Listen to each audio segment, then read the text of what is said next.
Pemirsa, ribuan buku nikah di kantor KUA di Jambi dan Yogyakarta raib dicuri. Pencurian ini tergolong unik sebab pelaku hanya mengambil buku nikah baru yang masih disegel tanpa membawa barang berharga lainnya.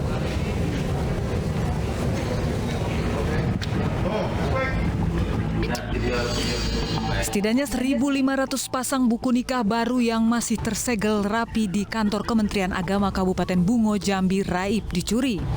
Pencurian ini tergolong unik sebab pelaku hanya mengambil buku nikah tanpa membawa barang berharga lainnya yang ada di kantor. Kasus pencurian ini masih diselidiki polisi dan 2 orang saksi telah diperiksa. Buku yang hilang berada di luar brankas. Jadi yang di dalam brankas sudah kita periksa masih utuh, yang di luar brankas yang diambil. Jadi ataupun mungkin bisa mengetahui motifnya ya, kenapa yang diambil hanya buku nikah. Karena banyak barang-barang yang lain yang ada di sekitar itu yang tidak diambil oleh pencuri. Sementara di Yogyakarta kasus serupa juga terjadi. Lebih dari 200 buku nikah di 2 kantor urusan agama Kecamatan Pelayan dan Kecamatan Patuk, Gunung Kidul, Yogyakarta dicuri sekawanan pencuri. Selain telah melaporkan ke polisi, pihak kantor wilayah Kementerian Agama Yogyakarta juga telah mendata nomor perforasi ratusan buku nikah yang dicuri. Nomor perforasi buku nikah berguna sebagai salah satu indikator pengaman untuk menghindari pemalsuan. Kita akan dalami kasus ini bersama dengan Kasih Humas Polres Gunung Kidul, Yogyakarta, Ibtu Suryanto. Assalamualaikum, selamat malam Pak Suryanto. Selamat malam Pak Abraham. Ya, Pak Suryanto, pesan moralnya ternyata setelah menikah bukan hanya mahligai rumah tangga yang dijaga, tapi surat nikahnya juga dijaga. Karena ternyata ada komplotan pencurinya. Jadi sebetulnya motifnya apa, Pak?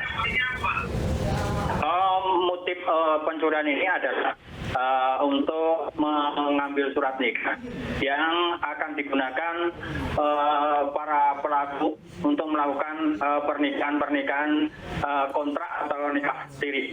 Demikian.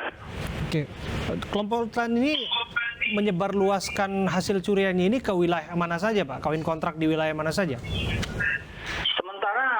Dari kami untuk yang bisa diamankan hanya ada 2 orang. Untuk pelaku utama yang menyebarkan wilayah itu sampai saat ini belum bisa ditangkap, sehingga dari kami masih melakukan penyelidikan. Demikian Pak Abram. Jadi motifnya untuk meraih keuntungan semata ya, begitu ya Pak? Berapa kira-kira Pak Suryanto yang mereka dapatkan dari pencurian buku nikah? Mungkin akibat pencurian buku nikah ini adalah sekitar 15 juta demikian, Mas Abraham. 15 juta untuk satu buku nikah? Tidak, ini satu untuk 222 lembar. Oke, jadi kita nggak kaget ya kalau misalnya yang raib di sana hanya buku nikah. Ternyata ada orang yang mengeksploitasi dan memanfaatkannya. Jadi apakah kemudian orang-orang yang tadi menikah secara kontrak itu memanfaatkan buku nikah yang merupakan hasil curian bisa tidak dijerat pidana? Demikian Mas Abraham. Apabila surat nikah itu dikeluarkan bukan instansi yang berhak untuk mengeluarkan, berarti surat nikah itu tidak benar atau tidak legal. Artinya bisa dijerat dengan undang-undang, dengan modus penipuan. Demikian Mas Abraham. Tapi Pak Suryanto, kan faktanya kan masih ada calo kawin kontraknya dan kemudian masih ada orang yang kawin kontrak dan memanfaatkan buku nikah curian itu. Jadi seperti apa tindak lanjutnya?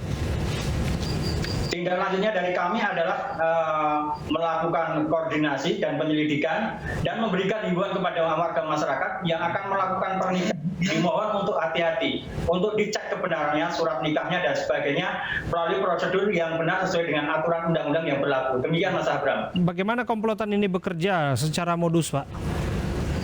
Modusnya dia melakukan survei itu secara keliling acak. Misalnya melakukan putar-putar di mana melihat kantor-kantor KUA yang dianggap sepi dan aman. Iya. Kemudian aman, kemudian dia akan melakukan pencurian dengan cara merusak pintu kantor KUA yang tidak dijaga itu. Demikian Mas Abraham. Oke. Apakah ada orang dalam? Sampai saat ini dalam penyelidikan belum diketemukan keterlibatan dari orang dalam. Oke. Ancaman pidana untuk para pelaku yang manfaatkan kejahatan ini? Ancaman pelaku ini karena melakukan penyidikan nikah adalah ancamannya minimal 7 tahun, demikian Pak. Oke, jadi jangan diulang ya. Dari situ kita sudah Siap. dapat pesan moralnya Pak, bahwa semoga siapapun bisa berhati-hati, termasuk kantor urusan agama, karena ini ada komplotannya, dan juga yang di rumah-rumah juga, karena penting untuk menjaga surat nikah, bukan hanya mahar nikahi rumah tangga. Terima kasih Pak Suryanto.